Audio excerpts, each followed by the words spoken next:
Welcome, friends. I'm Jim Cantelon. This is JCT TV. This is Bible study for the 21st century.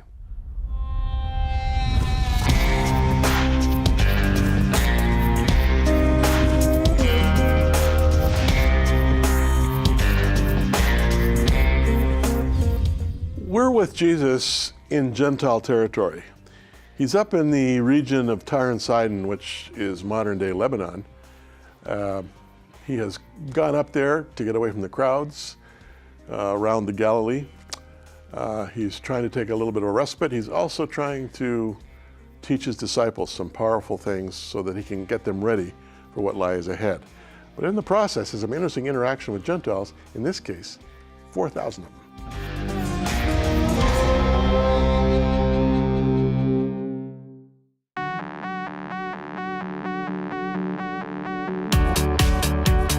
The work of the Word of God is stunningly remarkable.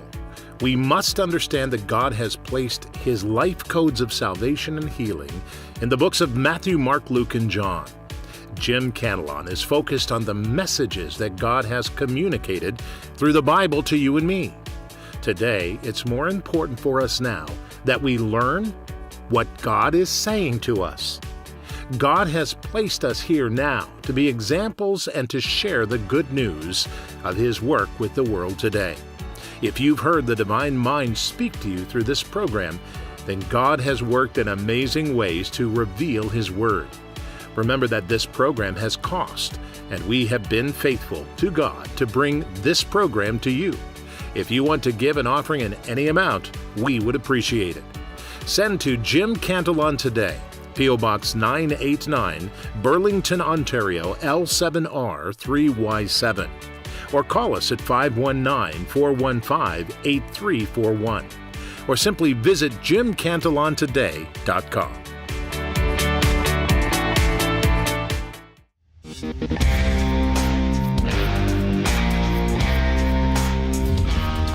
And once again, Charles Price is my guest. Last week he was with me, today, and for the next 2 weeks. So you're in for a real treat in this month. Charles Price, of course, well known, especially in Canada, as I think Canada's best known preacher. Years and years and years, pastor, 15 years in fact, pastor of the People's Church in Toronto, and also you saw him every week on their television program called Living Truth. Living Truth, that's right, Living Truth, which you've made clear to me it was and is a separate entity. It's not... no, it's not a separate entity, actually. Oh, it's not a separate entity? No, it's very much a People's Church media ministry. Oh, okay. And so it's tied in with the People's Church completely. And now that I have left the church as the pastor, and Brett McBride has replaced me, although they're still using some of my material, I'm detached from it now. Okay. And you were telling me last time that there's pluses and minuses about leaving a church after 15 years. I won't go there again. What about the television work? Do you miss that? No, I don't actually. I mean, it's carrying on. Yeah. I no difficulty with having laid that down at all. I really haven't. And I'm glad it now in many countries of the world. It grew over the years. And I have a philosophy, which not everybody likes, which is let a river cut its own course. And, 15 years ago, it was a Canadian broadcast, and then it spread first to East Africa, actually, by the invitation of a TV station there, who said, have you got something that we could use here? And eventually, England, Europe, Australia, New Zealand, Korean version, a Taiwanese version with subtitles, but we also have a Spanish version where the messages are translated and it's a lip sync kind of technology.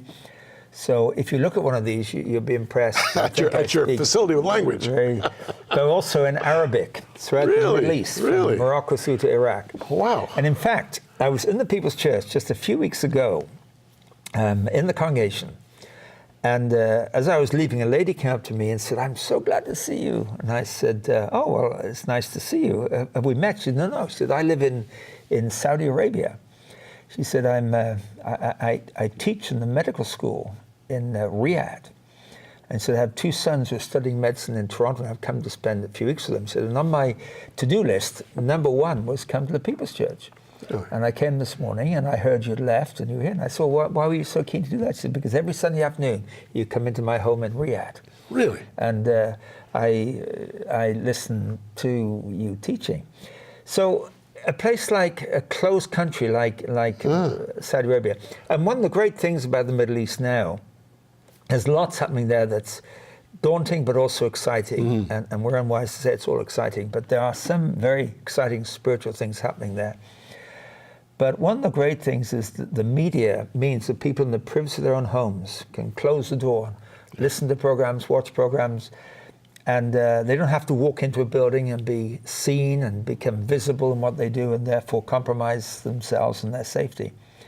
And there's something of a harvest. According to my good friend, Sami Maurice, who is the pastor of Casa al-Dabara in Cairo, the largest church in the Middle East, they are seeing an unprecedented number coming to Christ. He says in the last 7 years, since 2011, they've seen more people come to Christ than in the previous 1,000 years. In fact, he says one of the significant features of the Middle East, and I'm quoting him, so I'm not speaking on my own authority here, because I don't have any grounds to speak other than quoting what he said. He said there's a wave of atheism sweeping through the Middle East, but it's an Allah atheism. It's a totally disillusionment with the extreme expression of Islam. Right. And ordinary people are saying, this is crazy, this is wrong. And so the movement is from, a movement is into secularism initially, and that's where a lot of people stay. But there are others who are moving over to the other side of the pendulum and coming to Christ. And they used to have 2 baptismal services every year in that church in Cairo prior to 2011. After the Arab Spring began, which is why 2011 was so significant, and they were located just off Tahrir Square, which is where the big events were taking place, and they got involved and opened their place as a first aid center for people who were being injured, and built connections and relationships, and people started to come, the news media picked up what they were doing, and the following year they had 4 baptismal services, and then they went to 6, then to 12. Now they have one every Sunday. And this is in a context where to be baptized is to formally change your religion, and therefore to violate the law. Certainly, I'm not sure how the law is in Egypt at the moment about that, but certainly to violate the culture and the sensitivities of people who think you've rejected them and changed your religion. You know, as you're telling me about this woman from Riyadh, a lot of reform in Saudi right now under the new prince. Yeah, that's right. In fact, as we speak, he's meeting with various officials in America trying to open his country for international trade. Women are being allowed to drive cars. Cinemas are opening. I mean, he's basically a force for modernization, but he also, I think, more and more wants to westernize. I mean, who knew? I mean, there was a time when Saudi was a totally closed-off little, almost tribe, but now it's embracing the world. That's right. And you know the fastest-growing church in the world? You probably know where it is. It's in Iran. You know, and that is statistically established. I had heard that. What do you know about this?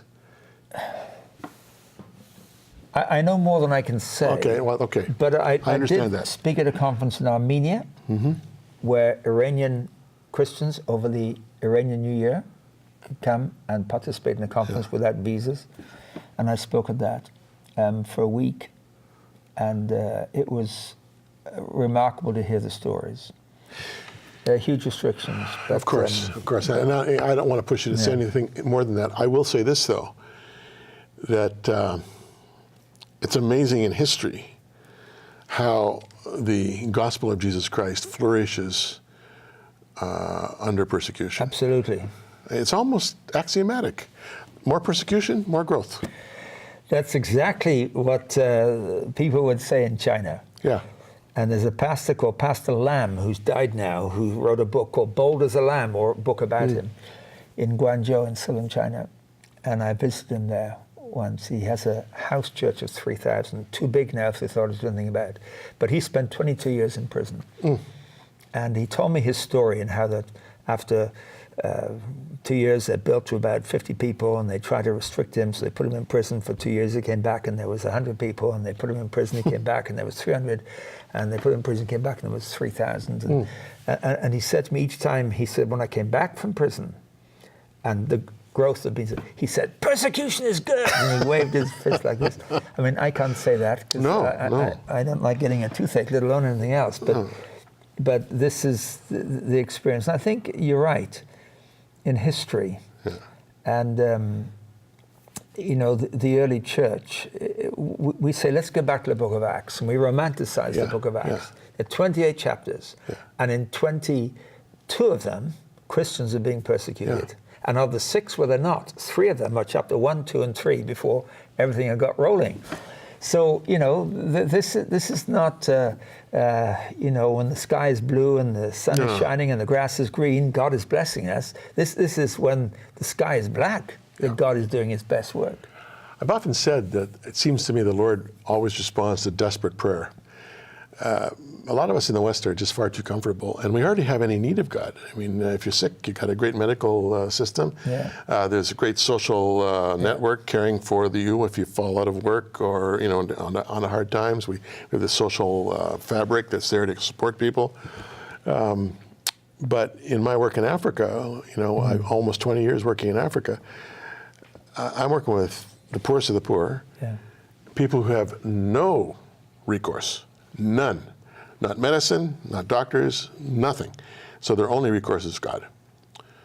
And so I run into a vibrancy of faith, in some of these far-flung rural areas of Africa that are so phenomenal. I feel like I need to come to faith again. Like I'm there to bless them, and they're blessing me. A man called Ron Dunn, who I respected, said once, "You do not know," how did he put it? He said, "You'll never know that Christ is all you need until Christ is all you've got." Right. Do you think the day might come when you might be asked to preach in Saudi Arabia? I've never thought about it. I mean, if you're there on television, yes. I mean, you are preaching there already on TV. It's satellited in, of course, from out of Saudi control, I guess. As we're one of probably a number of programs. But that would be a great privilege, sure. I think the Middle East is an exciting place. It's a daunting place, but it's a very exciting place. Well, as you know, back in 1981, the Israeli government invited me to plant a church in Jerusalem. That's right, of course you did. Which we did, King of Kings. You can Google it. I've been there. Yeah, you've been there. Well, there you go. Yeah. So you know it's real. I'm not telling stories. It's one of the strongest churches in Jerusalem. Yeah, well, praise the Lord. But living there for 7 years, and of course being there once or twice a year ever since, I keep pretty connected with what's going on with the geopolitical realities in the Middle East. It fascinates me, Charles, that there seems to be an emerging synergy geopolitically between Saudi, Egypt, Jordan, Israel, the United Arab Emirates, Bahrain, in a kind of we need to protect one another against this emerging Iran, who are becoming the Shiite threat, isn't it? Yeah, and there's this huge tension that's emerging, and these non-Shiite nations are looking to Israel behind the scenes as a kind of ally. Yeah, I mean, who knew? Whoever thought that would happen? I heard that. Yeah. I mean, from a very interesting source. Well, you know what? Maybe we can talk about that next time. Our time has flown for this show. Charles Price is my guest, and I know you're enjoying this. Well, tune in next week, and you'll hear more from this remarkable pastor, preacher. And when I come back, there'll be more Bible teaching from the book of Matthew. So don't go away.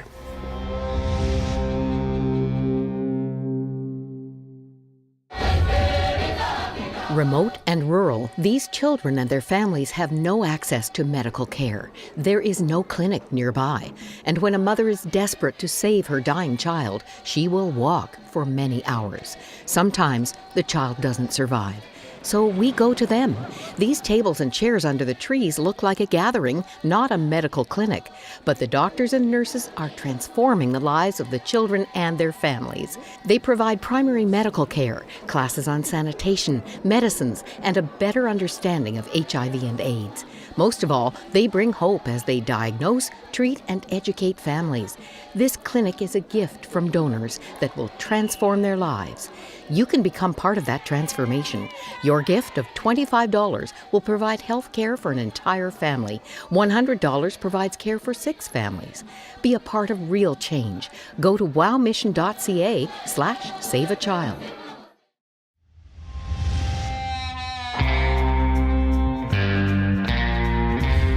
All right, we are with Jesus. He has gone up from the Sea of Galilee into the region of Tyre and Sidon, which is in central and southern Lebanon. And now he's working his way back along the northeast of the general area of Galilee. He's sort of on the outskirts of the upper Galilee in what was known in those days as the province of Syria. He's about to do something remarkable. Let's pick it up. Verse 29 of Matthew 15. Jesus departed from there, skirted the Sea of Galilee. Okay, again, I made the point last time, and I'll make it again. We so quickly follow Jesus here, not realizing that to get from A to B, walking all the while, was a huge, in Hebrew we say esek, a huge effort. And it would take days in many cases to do these things. So you have to keep that in mind. He was bone weary and dusty most of the time. Anyway, went up on the mountain, and again, as I've traveled that area from the Lebanese border along the on the far side of Mount Hermon and Syria and down towards Jordan, it is extremely difficult territory. And there's all kinds of rocky crags and deep valleys and mountains, and I drive it now in a car, and even in a car is strenuous. Walking it, I can't imagine, because it's covered with rocky outcroppings. Mount Hermon used to be a volcano, and there's all kinds of basalt rock, dark black volcanic rock that has been flung all over the area, and a lot of it's still there where it's been flung, and there's no rhyme or reason or order to it. It's sticking out, it's ugly, it can scrape you and scratch you. And then between these rocks are these thistles and thorns, the very toughest kinds of plants that are necessary to survive the incredible heat of most of the summer in that area. Indeed, from I would say May to end of October, it's just blisteringly hot. Okay, so that adds to the difficulty of the walking. Anyway, he works his way to a mountain, doesn't say which one it was, and sat down there. And we're dealing here still with mainly Gentiles. Great multitudes of Gentiles came to him, having with them the lame, blind, mute, maimed, and many others, and they laid them down at Jesus' feet, and he healed them. So the multitude marveled when they saw the mute speaking, the maimed made whole, the lame walking, the blind seeing, and they glorified the God of Israel. Now Jesus called his disciples to himself and said, I have compassion on the multitude, because they have now continued with me 3 days and have had nothing to eat, and I don't want to send them away hungry lest they faint on the way. Then his disciples said to him, can you believe this? I mean, these are the guys who just saw him feeding 5,000 a few weeks ago. Right? Where could we get enough bread in the wilderness to fill such a great multitude? Jesus said to them, how many loaves do you have? They said, 7 and a few little fish. So he commanded the multitude to sit down on the ground, and he took the 7 loaves, the fish, and gave thanks, broke them, gave them to his disciples, and the disciples gave them to the multitude. So they all ate and were filled, and they took up 7 large baskets full of the fragments that were left. Now those who ate were 4,000 men, besides women and children. And he sent away the multitude, got into the boat, came to the region of Magdala. when he gets in the boat, that means that after feeding these 4,000 Gentiles, he made the arduous trek, however long it took, slowly down from the Golan Heights, down the upper Galilee, down to the lower Galilee, to the Sea of Galilee, where there was always a boat waiting. Jesus' disciples in the main were fishermen, and they would have all kinds of boats, and I mean, that was their home territory. But this is a story in process, okay? But in this case, these 4,000 people are Gentiles who, seeing God's miraculous healings, glorify the God of Israel, all right? Glorify the God of Israel in verse 31. These are people who have other gods. I mean, they're not theologically elite. They're not sophisticated. They're not even well taught. They're Gentiles. They've been raised basically in a pagan kind of culture. But they see the mighty works that Jesus is doing, and he's an Israelite, he's Jewish, and they say, praise be to Jesus God, okay? They weren't sophisticated enough to understand that Jesus was the Son of God, and Jesus didn't make a point about it. But what's interesting here is, just like he did with the Jewish crowd of 5,000 men, he has compassion on the Gentile crowd of 4,000 men. And then there's women and children added onto that. In this case, though, these Gentiles have been following him for 3 days without food. Wow. Again, we see him motivated by compassion, just as he was when he fed the 5,000. In this case, he's got 7 loaves, he's got a few fish, and he's got these 7 baskets. I don't want to get too technical here, but the kind of baskets they had with the 5,000 were probably the kind of baskets the disciples were carrying with them as they walked from place to place. They're kind of a backpack, only it was on their side with a strap. It was called a kofini. This basket in the Gentile case was called a sporides. It was the kind of thing you would strap onto a donkey, and it would carry tents, fuel for fires, that kind of stuff. So it's a bigger kind of a basket. 7 of those full of food left over after feeding 4,000 men and how many women and children. The thing about it is, the disciples seem to have forgotten the feeding of the 5,000. It's hard to believe, but I've commented on this from time to time. Human nature.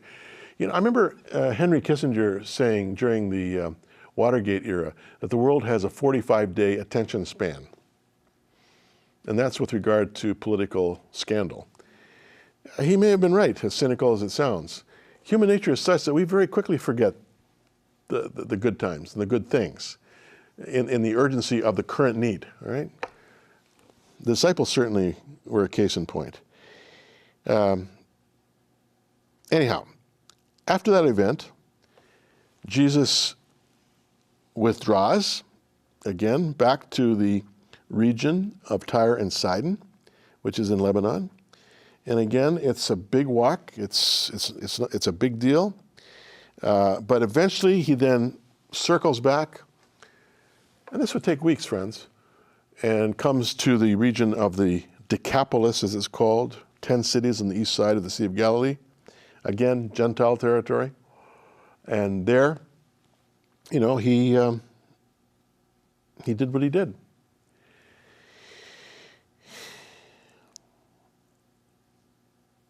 The return trip was to an area called Magdala. Now, Magdala is just north of Tiberias on the west side of the Sea of Galilee. I was just there a few months ago. There's just been a recent archaeological discovery of a beautiful synagogue foundation that was obviously used during the time of Jesus. And it's the area from which Mary Magdalene came. It's one of the most beautiful sites now in all of the lower Galilee. And if you ever travel to Israel, you need to go there.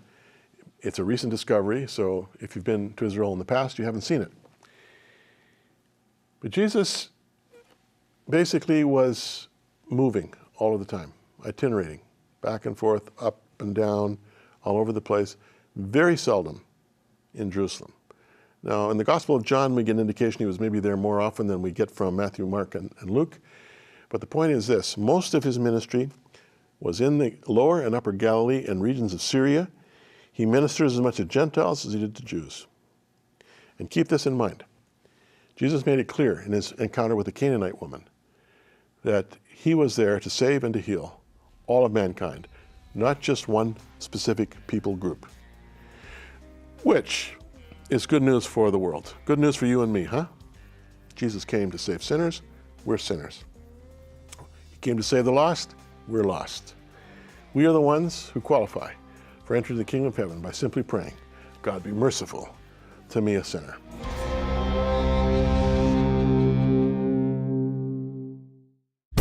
Very few African mothers ever see a doctor or midwife, yet each mother knows how fragile her child's life is. You see, 26,000 children under the age of 5 will die today because they don't have access to medical care. Your gift of $260, just $22 every month, helps stock a mobile clinic and train healthcare workers to care for young mothers and their children during pregnancy and preschool years. Join WOW Mother Care now. Protect the life of a mother and her child. Cantelon's Casual Commentary Volume 2 is here. The focus of this book is Matthew chapters 5 through 7, the Sermon on the Mount, called the greatest sermon of all time. Gain background and insight into the Beatitudes, being salt and light, how to love your enemies, and the Lord's Prayer. We'd like you to have your copy of Cantelon's Casual Commentary Volume 2. If you're already a monthly partner, it will be sent out to you automatically in the next few weeks. If you would like to order Volume 2, you can do so by sending a gift in any amount. Call us at 519-415-8341 or write to Jim Cantelon Today, P.O. Box 989, Burlington, Ontario, L7R 3Y7, or visit us online at jimcantelontoday.com.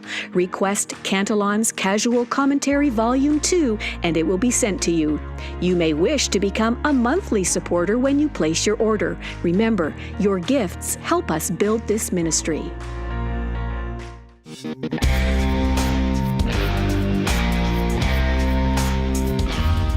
You know, JCT-TV is kind of unique. It's not the only thing out there by any stretch, but it's pretty unique. It's not many programs out there that are just basically a Bible study. And I know that the audience is growing. I look at the stats. I also know that more and more of you are saying, hey, I want to support that program.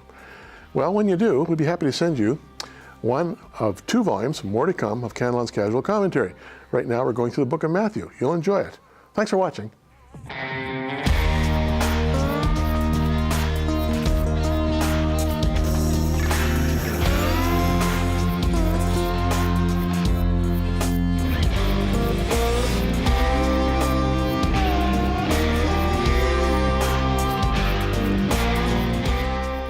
Contact us.